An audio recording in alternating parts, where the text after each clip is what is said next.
April 28, 2019. Think, Feel, Heal. Reverend John Strickland. Given at Unity of Payson, Arizona. Thank you for honoring my request and working real hard to get on it. You can do that. Wow. That's so good. Why don't we just take up the offering now? Oh, boy, it's good to be here. Good to be with Neil. And, I've seen people I knew from Hawaii when really their minister on the other side of the island was my minister when I was a teenager in Atlanta. And he inspired me to be a minister. So the connections we hear, I never have Maurice, whom I ordained, and I've never regretted it. So. My goodness.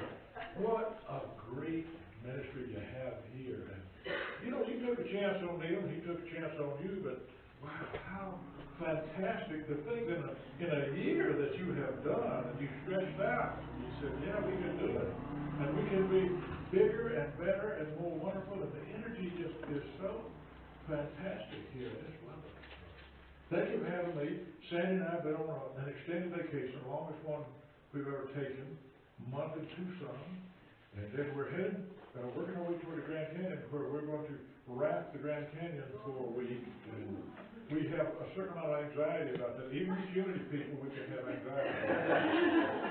But so, if you don't hear from us in a couple of weeks, then just know that we love you. Just being good. So, I want to talk about healing. And I also know that you like me to finish on time, so I will. And it's hard for a Southern boy to do that. But I told Don, I said, when it's time for you, but you just hit down south there and stand up and say, bring it on home, preacher. I got into the Unity ministry because I had a healing as a young man. Healing of some condition that was considered incurable. Doctor said there's nothing they could do. And you're 18 years old and you think, man, my life's over. And yet I found healing. And I found it through Unity. And so many ministers found healing through Unity. That's why they went into ministry. And I was very, very young when that happened. And I was ordained at 23, one of maybe a handful of people in the history of Unity to be ordained. But it had to have been that very difficult situation. And I had to learn to give thanks for that. And in school, I loved hearing about healing. Maurice and I were talking about one of the great metaphysical teachers of all time in Unity was Ed Rabel. If you ever had a chance to study with him, you were quite blessed. Ed Rabel. And he studied all the healing miracles of Jesus to try to see what are the components of a healing consciousness. Now we say all the time in Unity, life is consciousness. Consciousness produces our life. And sometimes we don't define consciousness. It is the sum total of all our thoughts and our feelings and our ideas and our beliefs and our fears and experiences that we have all this lifetime, and maybe even from a previous lifetime if you are so inclined to believe in that. So we brought that with us. And the good news is we can change our consciousness, but our life is reflecting our consciousness. And sometimes I've heard some really great spiritual leaders say, sometimes that just beats me up.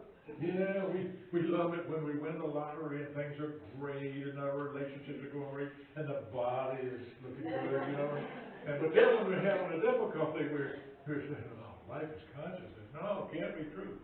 Well, it is, but it's not ever to beat you up. And never beat anybody else. Well, what was in his consciousness? He had that. But Ed Rabel found 5 components of a healing consciousness. And he said, one must either develop one's own healing consciousness or make contact with someone who has a healing consciousness. And of course, Jesus had a healing consciousness. And the woman that touched the hem of the garment, and she was healed. But we don't know if someone's really a healer or not a healer, so the best thing is to develop our own healing consciousness. So for 5 years, I taught, for 35 years, I've taught those 5 components of a healing consciousness. But being a minister, I had to add a couple more. I added 3 more and wrote a book.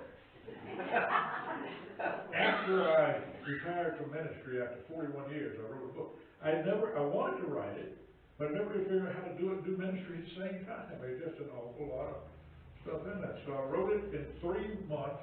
It took 5 months of editing to finally get it out. And it's been well received. It's been well received. So I've shared that with you. And I brought some with you that I could sell. But along the way out here, I met so many friends and all that I gave so many of them away. But I have some. But I also have a bookmark. The bookmark is the whole thing. That's the whole book. Do you want to be a healer? Do you want to be healed?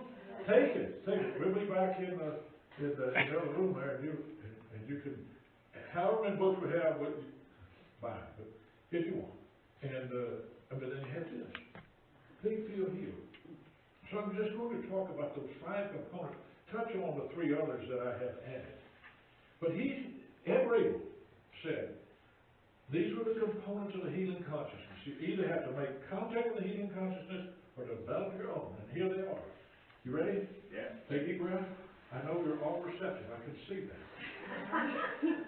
Belief, love, will, faith, and forgiveness. One or more of those shows up in every healing of Jesus. Belief, love, will, faith, and forgiveness. I have changed will to willingness. Why would I do it? Because I have discovered that I can be willful at times. Have any of you ever discovered that? I want what I want when I want it. That doesn't get you here. Well, yeah, we want to be willing. Willingness. But this belief, love, will, willingness, and faith and forgiveness. One of my classmates began calling that the great healing bluff. I call it the great healing bluff. My editors and a number of congregants who are linguists or English teachers said, BLWFF does not spell bluff, it spells wolf. Well, the great healing wolf doesn't quite get it, but I want you to get belief, love, willingness, faith, and forgiveness. Let's talk about belief. Of course. What did Jesus say? According to your belief, it's done unto you. And when you have illness, sometimes I have counsel with people, I knew it was going to happen. I believe that would be. You know, I was an understudy for a while with the great Eric Butterworth, who discovered the power within you. And he tells this story that there was a man that everyone in his family, all the males in his family, died by age 63. And he believed that about himself. And he was in great health, till he got to be 62, and he thought, well, I need to make arrangements for my passage. And about 6 months from his birthday, he got ill and he died. And at his funeral, some of the friends were talking, they all knew that everyone in his family died before, all the men died before age 63. He said, the sad thing is, he never knew he was adopted. He bought into a belief that killed him. Now, I talked about belief in a workshop one time, and I don't like the word belief because embedded in that word is the word lie, L-I-E. And I said, precisely. The problem is belief is so strong.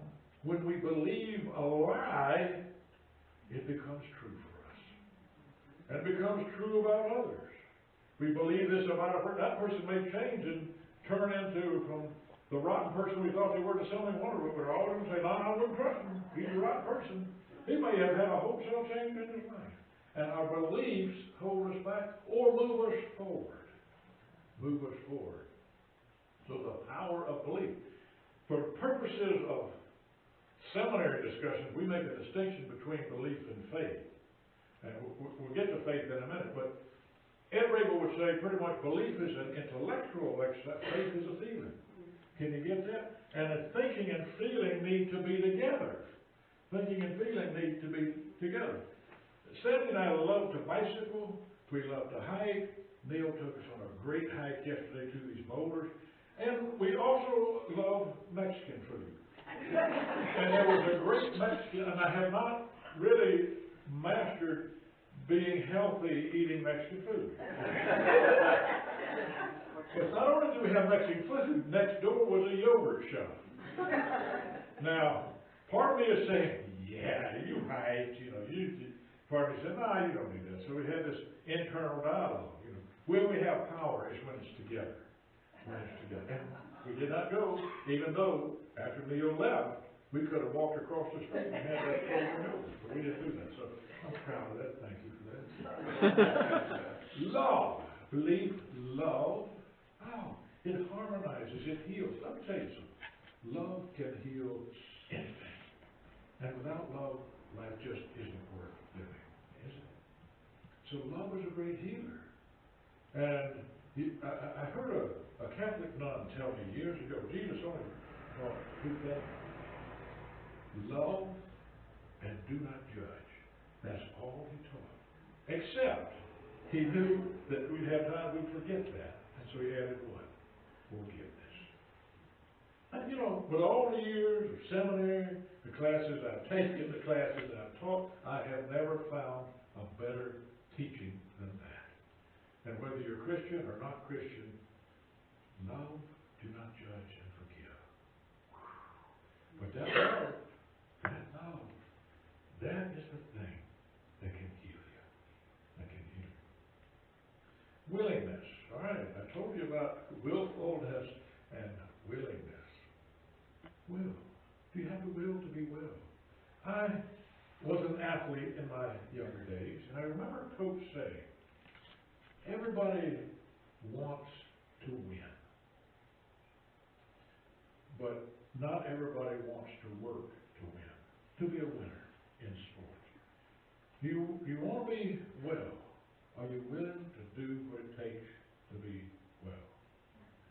And that means exercising more, doesn't it? That means eating sensibly. Now, I have a friend, good Hindu friend, and he says there is a 5% rule, John. You got to break the rule 5% of the time. So yes, you're doing this month-long trip in Arizona, eat the Mexican food. But some days we would ride 40 or 50 miles with a bicycle. Get Tucson! And we go hiking in the mountains. So, yes. Do you have the will to be well? Okay. Faith. Charles Fillmore called that the perceiving power of the mind linked with the ability to shape substance. You can see what can't be seen with the physical eye. But to me, it is the feeling. You get that feeling. If you get the thinking, the belief, and the feeling together, you have a great source of power. Martha Judici was also a great metaphysical teacher in my day, and she used to say, thinking plus feeling equals demonstration. T plus F equals D. Thinking plus feeling equals demonstration. Look at your life. How many times have the problem been because you're torn? Yeah. So you've got to cultivate the faith. Your feelings will ultimately follow your predominantly held thoughts. And when you have a feeling, you've got to acknowledge it and deal with it. And a lot of us menfolk, when I was growing up, were told you stop the feeling, stop the feeling. You do that, they explode in all kinds of inappropriate ways. But the feelings come from your thought pattern. And I know, 41 years of ministry, I did pretty well. But there are times, if I was centered, somebody could come to me and say, that's the stupidest talk I ever heard. How did you ever make a living as a minister? And if I was not centered, I'd say, well, there's another church down the road. Why don't you go there? I never really said that, but I thought it. So, forgive me, maybe. So, but if I'm centered, I'll say, listen, this good information you're telling me, not on the line, leave it, but can you tell me more? And we'll talk about that. What is it that, I've triggered something on that. One time I was giving this talk on healing, and I said this thing. Now, my father and brother are both medical doctors. And, I studied some stuff. I was a mathematics major in college. And I'd say, well, the best thing you do is Choose your parents well. Right, which that's supposed to be funny. I mean, it's true, it's funny. But some woman came through like, oh, you know what, parents are the big thing about my house. Oh man, I was trying to just give it the light touch. And this is a wonderful, wonderful person who carried some genetic stuff. Well, there's, you know, God in you can overcome that. And that's the point I really want to. So, sometimes when you say something lighthearted, you just goofy, you get it. Well, the last one of the five is forgiveness. I've had people come to me with those, and they want spiritual healing. And I talk about forgiveness. I said, well, if you knew what he did to me, you would forgive him. I said, no, I probably wouldn't, because I'm human, but I would also then be suffering with illness. Yeah. So, and a lot of times, one to forgive is oneself, right? Now, tell you a little bit of a personal story. My dad was a doctor. He left us when I was 7. We didn't know where he was. And we grew up without much money, and we struggled with this sort of stuff. He was a very cruel man at times, you know. And then as I got older, I got dabbled in astrology. I said, I was born on his birthday. He delivered me. He was on call in the hospital. He delivered me. And I said, he was the first person to ever hit me, and I never hit him back, but I often wanted to. I said, can't be much to this astrology, because look how great I am, and look how awful he is. And then I said, look at it. Everything you see in him is in you. And that was depressing. But it was also a part of healing. But not only do I have to forgive dear old Dad, I got to forgive myself. Forgive myself. And I found this with forgiveness. If you spend your time waiting for someone to admit finally that they were a dirty, rotten scoundrel, and you're going to wait a long time. And I can you get another one. The other one is, all right, well, God's going to give. He's going to burn in hell. No, he's not. No? Because God is perfection, and perfection does not perceive imperfection. So you know what? You are forgiving for whom? You want to be free. You might have been hurt. You might have been physically hurt. You might have been abused. You might have been all of those things. But you have to move on. It doesn't mean you have to stay in a situation that is harmful to you. Your first law is self-preservation. But to forgive, let go. Give something back. Forgive means to give for. Forgive, give for. It's not just forget and that. So 5 components I'll tell you this morning. Belief, love, willingness, faith, and forgiveness. It's in the book. I added the beginning because I saw Jesus give thanks before. When he raised Lazarus, he gave thanks before. And Mr. Fillmore said, when he was saying faith is the perceiving power of the mind linked with the ability to shape substance, the ability to shape substance is his definition of the imagination.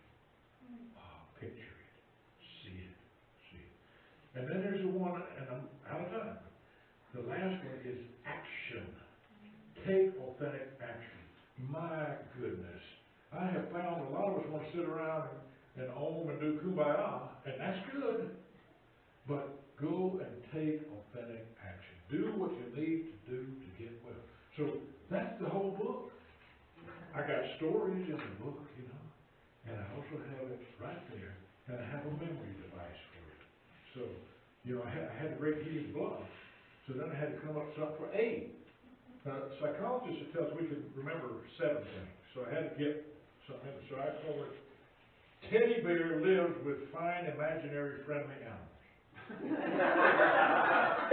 The T is thanks, the B is believe, the L is love, W willingness, faith, imagination, forgive, action. Teddy Bear lives with fine imaginary friendly animals. You want to be well? You can be well. Starting when?